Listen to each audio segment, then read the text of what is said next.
kita akan masuk kepada contoh pengamalan butir-butir Pancasila dalam kehidupan sehari-hari.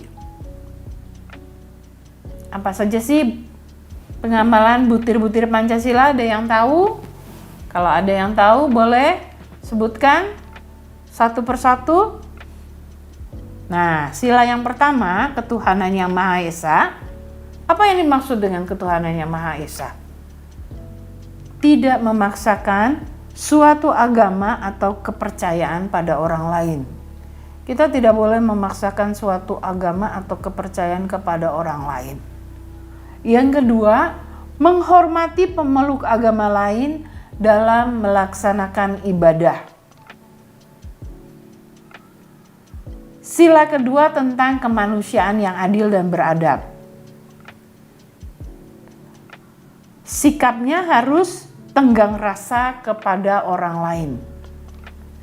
Kemudian, berani membela kebenaran dan keadilan.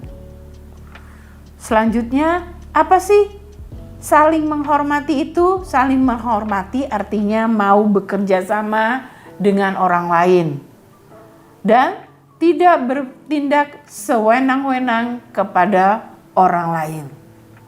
Coba kita introspeksi diri, apakah sila kedua ini sudah kita lakukan dalam hidup kita atau tidak? Selanjutnya kita akan membahas tentang sila ketiga tentang persatuan Indonesia. Sila ketiga ini rela berkorban untuk kepentingan bangsa. Kalau rela berkorban artinya gimana? Artinya untuk apapun, untuk kemajuan bangsa ini, setiap rakyat harus mau berkorban. Yang kedua, menempatkan persatuan, kesatuan, kepentingan, dan keselamatan bangsa dan negara di atas kepentingan pribadi atau golongan. Ini hal yang kadang sulit dilakukan.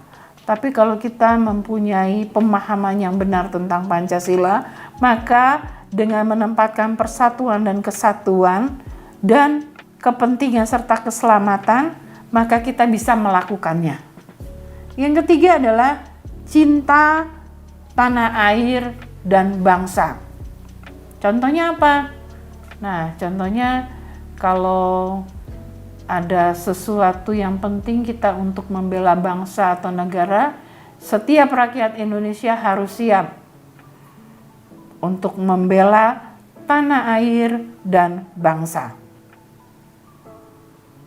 Selanjutnya, sila keempat, kerakyatan yang dipimpin oleh hikmat, kebijaksanaan dalam permusyawaratan perwakilan.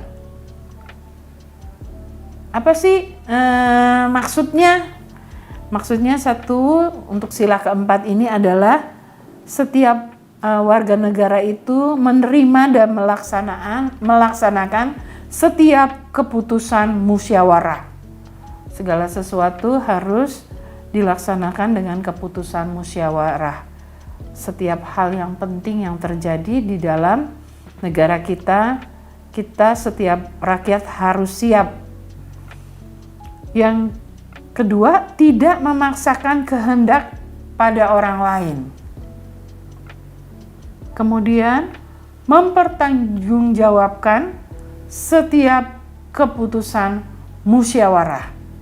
Untuk sila keempat ini. Untuk sila yang kelima adalah, siapa yang tahu sila kelima adalah keadilan sosial bagi seluruh rakyat Indonesia.